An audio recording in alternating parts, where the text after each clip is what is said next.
आप बुराई करोगे? कर लो, कर लो बुराई। तुम गाइडलाइन नहीं पढ़ी अभी तक?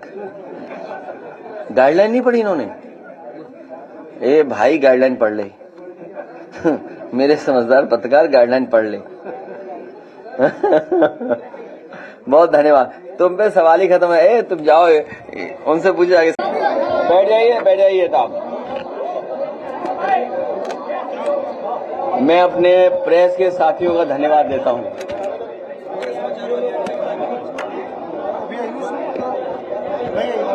मैं अपने प्रेस के साथियों का धन्यवाद देता हूं कि लगातार हम लोगों को मिलने का मौका मिल रहा है। लगातार हम लोग जब संगठन की बैठक कर रहे हैं, उसके बाद हमें और आपको मिलने का मौका मिलता है।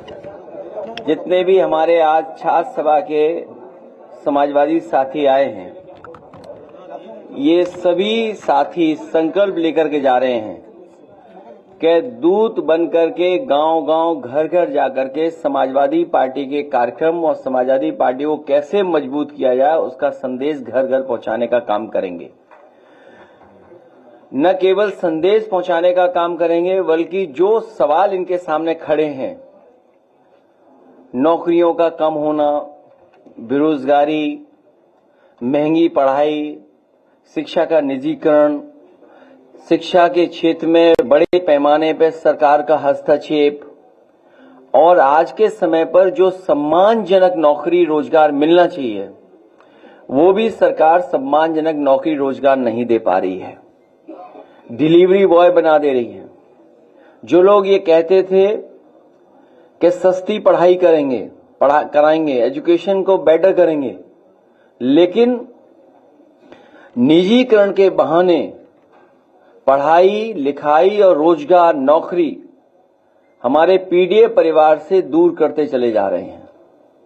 जब निजीकरण होगा शिक्षा का, विदेशी यूनिवर्सिटीज आएंगी, तो हमारे बच्चों की पढ़ाई भी बहुत महंगी हो जाएगी, वो पढ़ नहीं पाएंगे, उन्हें नौकरी रोजगार से दूर करने का ये साजिश षड्यंत्र चल रहा है। और साथियों ने यहां भी कहा कि जो काला चश्मा लगा करके आए थे, वो उजाला नहीं देख सकते। जो काला चश्मा लगा करके आए थे, वो उजाले से दूर हैं। और उसी का परिणाम है कि आज उत्तर प्रदेश को जो $1 ट्रिलियन इकोनॉमी का सपना दिखाया जा रहा था, न रोजगार है, न नौकरी, न इन्वेस्टमेंट है। जो इन्वेस्टमेंट की बात कही गई थी, इन्वेस्टमेंट में नहीं। अगर इन्वेस्टमेंट होता तो नौकरी रोजगार होते। वो सेलेक्टिव है। और इतना ऑर्गेनाइज्ड करप्शन कभी देखने को नहीं मिला जो इस सरकार में भारतीय जनता पार्टी की में देखने को मिल रहा है। अखबारों के माध्यम से जो पढ़ने को मिलता है, जीएसटी की चोरी पहले 165 करोड़ की, फिर 300 करोड़ से ऊपर की, फिर और तमाम ऐसे काम हो रहे हैं अपने लोगों को लाभ पहुंचाने का। तो भ्रष्टाचार भी चरम सीमा पर है, जिसके वजह से महंगाई है।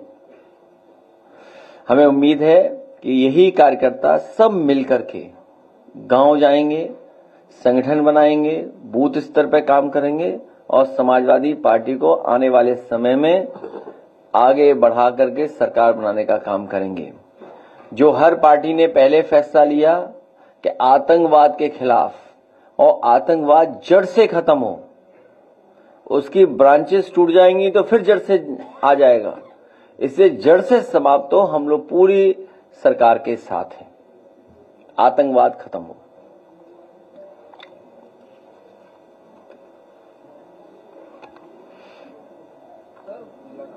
पुलिस की साइबर फ्रॉड का शिकार हो रही है और फर्जी वारंट जारी करके लोगों को गिरफ्तार करवाया जा रहा है, इस पर क्या कहें?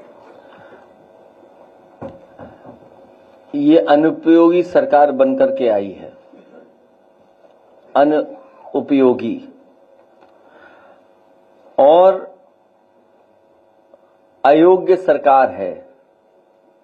जब डिजिटल की बात हुई तो साइबर क्राइम इतना क्यों बढ़ गया, या साइबर फ्रॉड क्यों बढ़ गया, या म्यूल अकाउंट्स क्यों इतने हो गए? आपको याद होगा, देश की सबसे बड़ी बैंक ने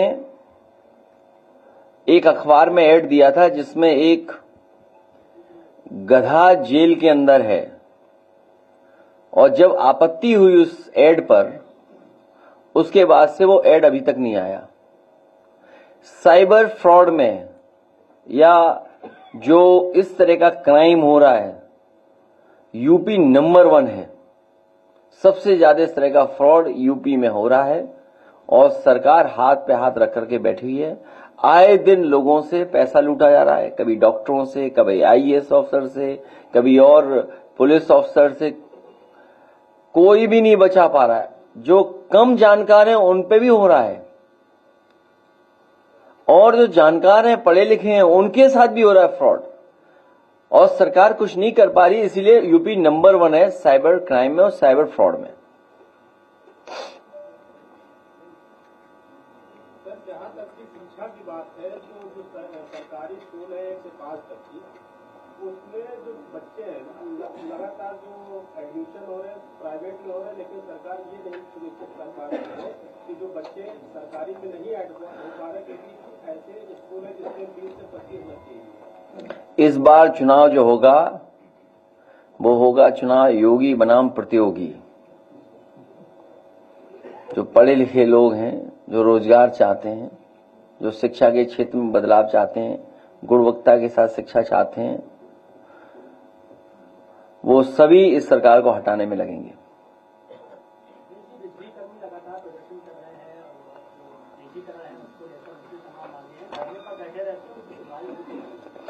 धिक्कार ऐसी सरकार पर जो सुनवाई न कर रही हो और निजीकरण में जा रहा हो। हमने इसीलिए कहा जब सब बेचा जा रहा है, तो जब जेपीएनआईसी बेचें तो हम लोगों को भी जानकारी दे दें।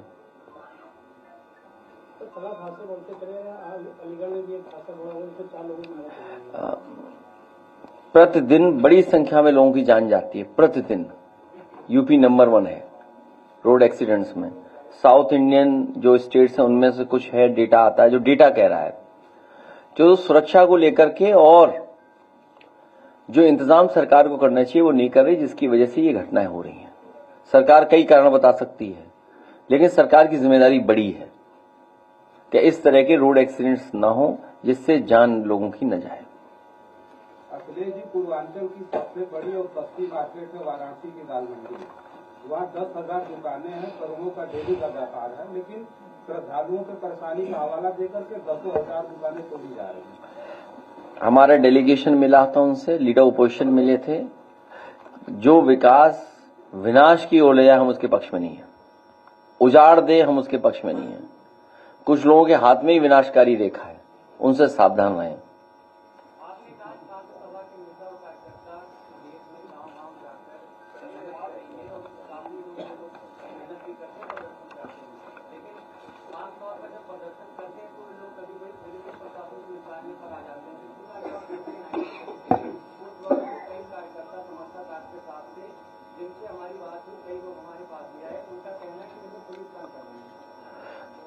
पुलिस उन्हें पक्का कार्यकर्ता बना रही है।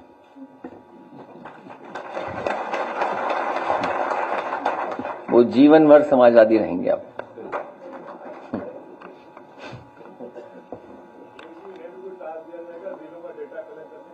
किसके लिए?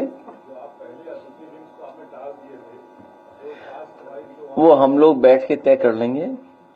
इन लोगों को भी जिम्मेदारी से काम करना है। नंबर 1 अनुशासन, दूसरा व्यवहार अच्छा, तीसरा एक दूसरे के प्रति सम्मान की तरह, सम्मान से देखना, सम्मान से जुड़ना।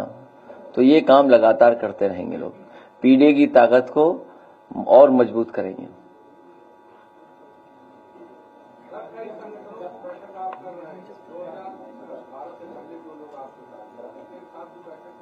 किसके साथ?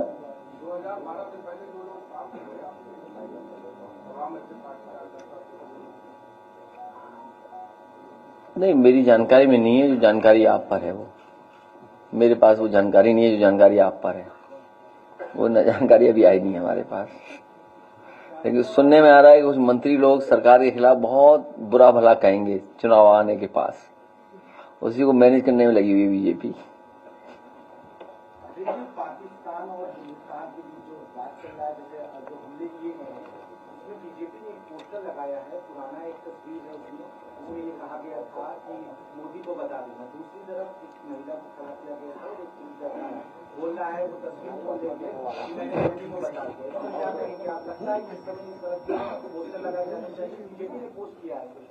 नहीं, मेरी जानकारी में नहीं आया है, लेकिन इंडियन डेमोक्रेसी में और डेमोक्रेसी में जब ऑल पार्टी मीटिंग हो उसमें ये बातें हम लोग सुझाव के तौर पर रख देंगे कि इतनी बड़ी जो महत्वपूर्ण योजना बना रही है भारत सरकार, कोई भी पॉलिटिकल लाभ किसी दल को नहीं लेना चाहिए और किसी इवेंट को पॉलिटिकल इवेंट नहीं बनने देना चाहिए, क्योंकि आतंकवाद खत्म हो, हमारी सीमाएं सुरक्षित हों और हमारी फौज का मनोबल बढ़े। सबसे बहादुर फौज है हमारी, और दुनिया में इतनी कठिन परिस्थितियों में बहुत कम देश की फौजें होंगी जो काम करती होंगी। कहाँ सियाचिन जहां -डिग्री का टेम्परेचर और कहाँ +50 -50 में काम करते हैं जो लोग। तो इन कठिन परिस्थितियों में फौज जो काम कर रही हो, और इस समय जिस तरह की चीजें हो रही हैं, उस समय हम सब लोगों को फौज का साथ और जो सरकार फैसला ले रही है उसके साथ।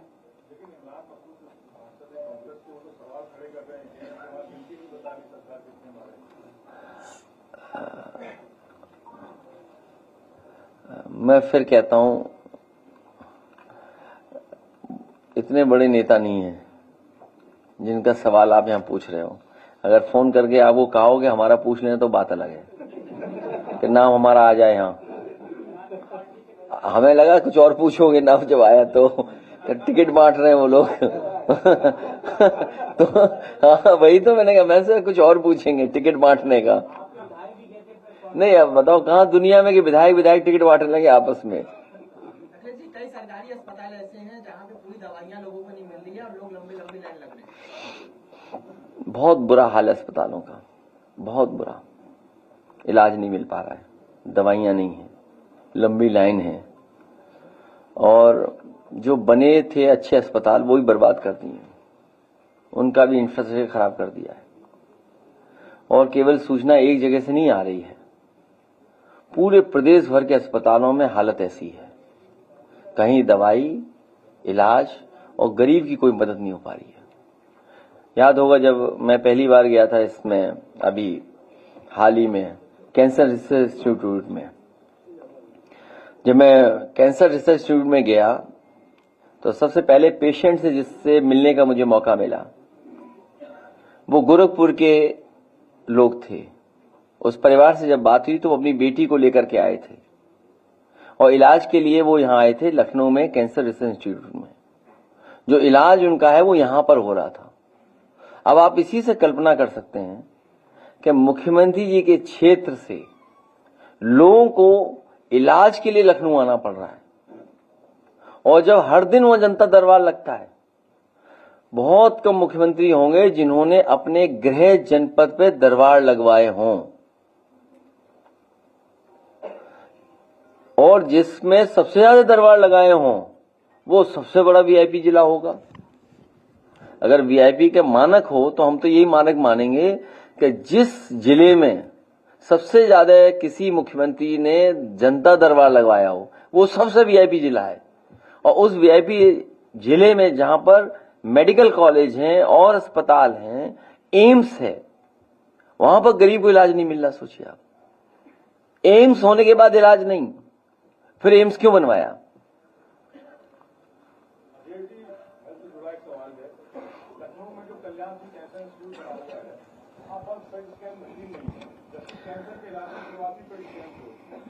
वो समाजवादियों का बनाया हुआ कैंसर इंस्टीट्यूट है, भारतीय जनता पार्टी ने केवल नाम बदल दिया है।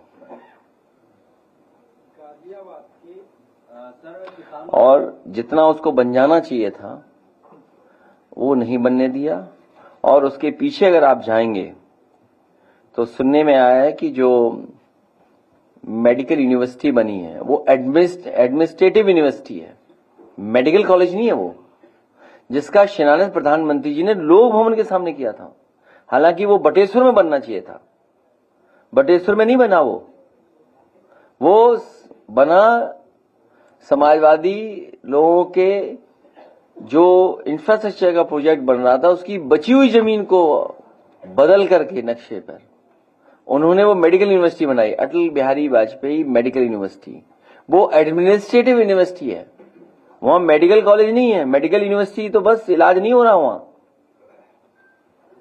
तो आप इसी से कल्पना कर सकते हो स्वास्थ्य का क्या हाल है। आप लोग उस पे मशीन को चंदे के तौर पर दे सकते हैं वहां पे? सबसे पहले तुम दो 1 लाख रुपए, बातें कर रहे बेमतलब की।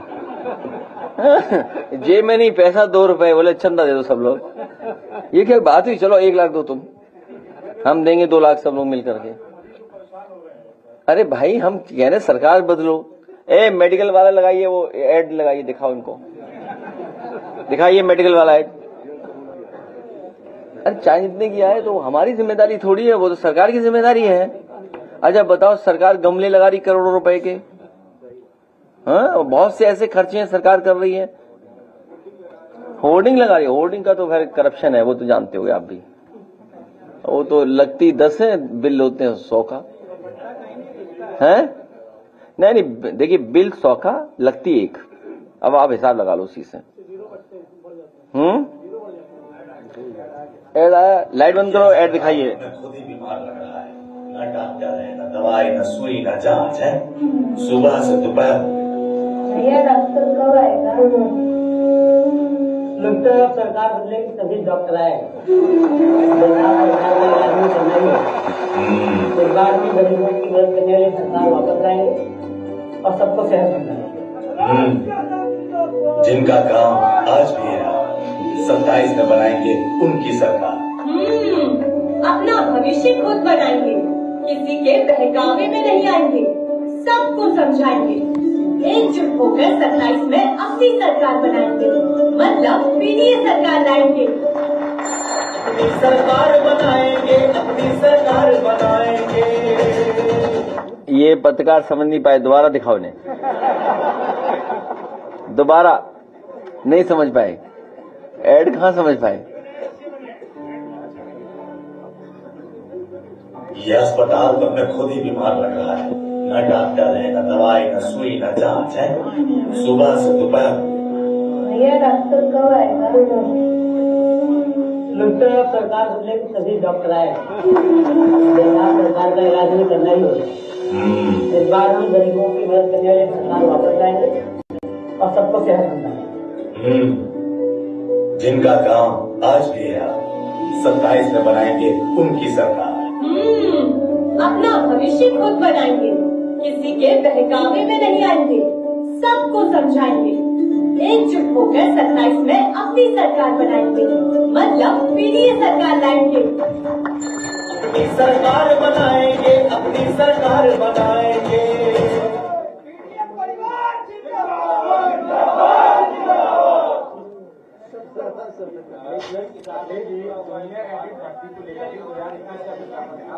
तमाम जो अभ्यर्थी हैं वो झारखंड शिक्षा निदेशालय पे 4 दिन से बैठे हुए हैं। आपके माननीय विधायक जी ने सदन में भी सवाल उठाया था, लेकिन वो आज भी आरक्षण को लेकर के आधिकारिक तालम तोड़ कर रहे हैं और वो लगातार धरने बैठे हैं। नौकरी और आरक्षण बीजेपी के एजेंडे में नहीं है। नौकरी और आरक्षण बीजेपी के एजेंडे में नहीं है।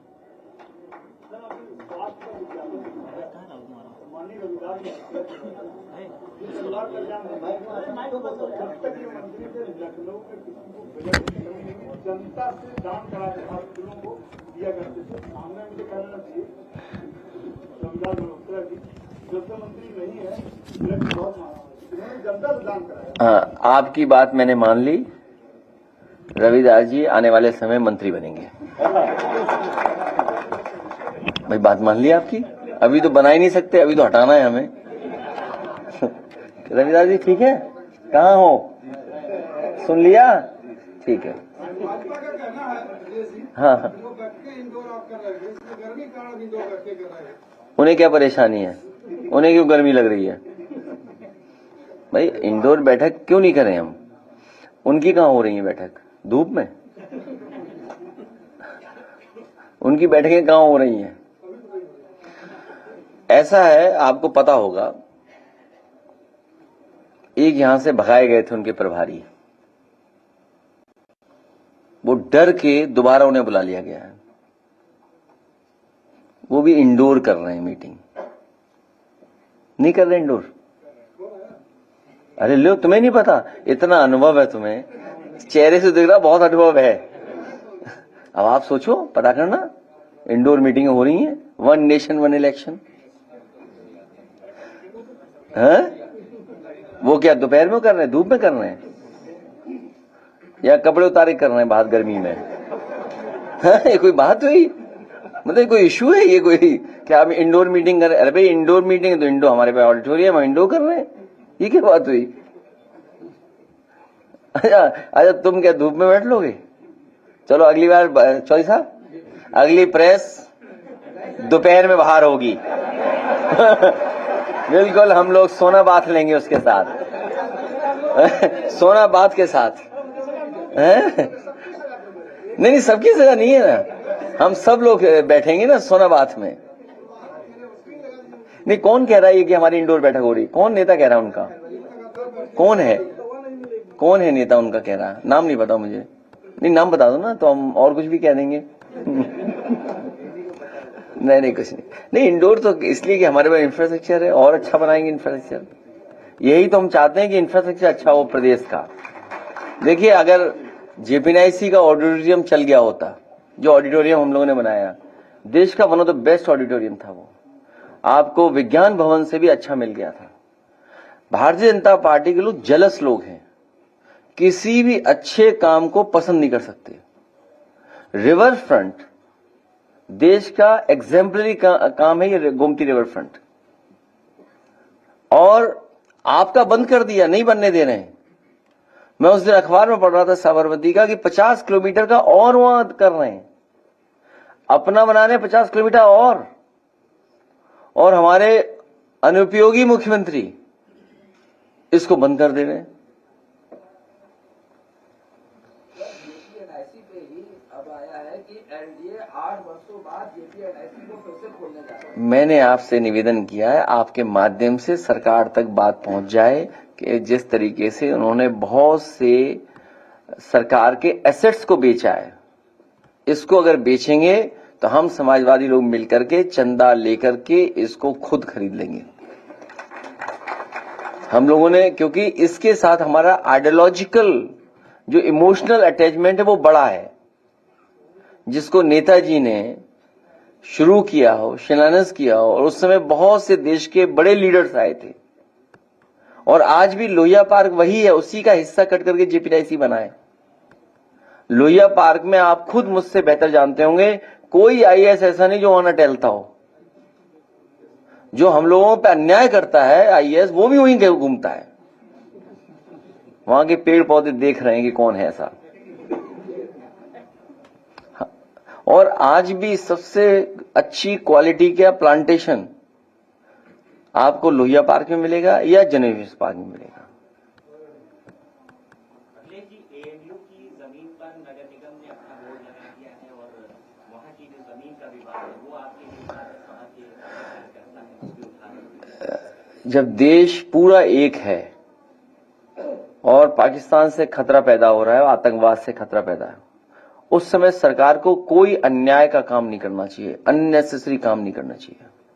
जैसे जो खबरें आ रही हैं पीलीभीत से, श्रावस्ती से, बहराइच से, कि वहां पर बुलडोजर चलाया जा रहा है, तो ये सरकार जब स्वीकार कर रही है कि सब दल एक है, तो इस तरह के काम सरकार को नहीं करना चाहिए। और कई बार हम लोगों ने आपसे इसी जगह कहा है कि मुख्यमंत्री आवास का भी नक्शा पास नहीं है। ये जो है आवास, इसका भी नक्शा नहीं पास है। अखिलेश जी, वीडियो वायरल हो रहा है, उसमें ट्रेन में यात्री को जो पेंट्री के वेंडर्स हैं, ठेकेदार हैं, उन्होंने मार मार के उसके कपड़े फाड़ दिए सिर्फ इसलिए कि उसने शिकायत कर दी थी। पानी महंगा बेच रहे थे, बाकी खाने का सामान महंगा बेच रहे थे, उन्होंने बकायदा उसको उतार के खूब पीटा है, पूरे कपड़े फाड़ दिए और कोई एक्शन उनके खिलाफ नहीं है। अब वीडियो वायरल हो गया, हो सकता है मंत्री जी तक पहुंच जाए तो कार्रवाई करें उस पर। तो हैं ऐसे मंत्री, ऐसे बन गए, कैबिनेट में चले गए होंगे ऐसे लोग, उन्हीं के माध्यम से ये सब हो रहा है। वो अपने आप जानकारी भी ले लेंगे ये बात। खेतों में जो है सांड और गाय के अलावा बंदरों की पूरी झुंड जा रही है, पूरा फसल तबाह कर रहे हैं। शहरों में भी इसकी बहुत ही खराब स्थिति है, लोगों की जान जा रही है, फसलों से गिर पड़ रही है। सरकार के पास क्या कुछ आप लोग को आवाज उठाएंगे कि बंदरों को फिर से जंगल में भेजें। दूसरी वजह यही सर कि जो पेड़ लगाए जा रहे हैं, वो बंदर नहीं है तो बंदर जो है जंगलों से खेतों में आ रहे हैं। बहुत ही हमारे अनुभवी पत्रकार हैं जिन्होंने ये सवाल पूछा है। बहुत दिनों बाद पूछ रहे हो आप बहुत दिनों बाद पूछ रहे हो। अगर आपको घटना याद हो, एक बंदर डीएम का चश्मा ले गया था, तब पूछते सवाल तो सवाल बनता। अब इतने वर्षों बाद आए हो, बताओ डीएम साहब का चश्मा ले गया बंदर। जल जीवन मिशन के द्वारा गाँव की सड़कों को खोद के डाल दिया, लेकिन अभी तक उसकी न मरम्मत। ये लोकसभा में भी कई बार उठ चुका सवाल। अखिलेश जी, असदुद्दीन ओवैसी ने सर्वदलीय बैठक के बाद बयान दिया, उसमें उन्होंने कहा कि वो सशस्त्र बलों और सरकार की सराहना करते हैं ऑपरेशन सिंदूर पर। आप क्या कहेंगे सरकार? आप बुराई करोगे? कर लो बुराई। तुम गाइडलाइन नहीं पढ़ी अभी तक? गाइडलाइन नहीं पढ़ी इन्होंने? ए भाई गाइडलाइन पढ़ ले। मेरे समझदार पत्रकार गाइडलाइन पढ़ ले। बहुत धन्यवाद। तुम पे सवाल ही खत्म है। तुम जाओ उनसे पूछो आगे।